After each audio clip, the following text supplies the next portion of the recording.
আসসালামু আলাইকুম স্যার। হ্যাঁ, ওয়ালাইকুম আমাদের আসসালাম। সম্মানিত একজন রোগী জানতে চেয়েছেন যে নাকের হাড় বাঁকার অপারেশনের পরে নাক অনেক বেশি বন্ধ থাকে, এক্ষেত্রে নাক দিয়ে নিঃশ্বাস নেওয়া অনেক কষ্ট হয়ে যায়, সেক্ষেত্রে মুখ দিয়ে নিঃশ্বাস নেয়, এক্ষেত্রে করণীয় কি স্যার?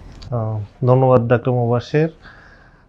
খুবই ভালো একটা প্রশ্ন। আসলে অপারেশনের পরবর্তী আগে আমাদের যে কনভেনশনাল পদ্ধতিতে অপারেশনগুলো হতো, ওই সময় আমরা অপারেশন পরবর্তী নাকগুলা বন্ধ থাকতো, নাকে আমরা গজ দিয়ে রাখতাম। তো বর্তমানে অনেক ভালো মেরোসিল প্যাক পাওয়া যায়, যেটার সাহায্যে অপারেশন পরবর্তী তোমার নাকের মধ্যে টিউব থাকে, টিউবের সাহায্যে সে নিঃশ্বাসটা নিতে পারে। আর সাধারণত টিউবটা আমরা অপারেশনের পরদিনই খুলে দেই। এরপরে হচ্ছে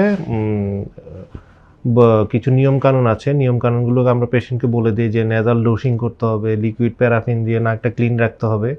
তারপরেও নেজাল কাস্ট হওয়ার ফলে বন্ধ থাকে, বাট এইটা 2 থেকে 3 মাসের মধ্যে পুরোপুরি রিকভার হয়ে যায় এবং সেটার মোটামুটি সব কিছুই ভালো হয়ে যায়। সো এটা নিয়ে খুব একটা দুশ্চিন্তার কারণ নাই, 2-3 মাস পরে ঠিক হয়ে যাবে। থ্যাংক ইউ স্যার আপনার হ্যাঁ। মূল্যবান পরামর্শের জন্য।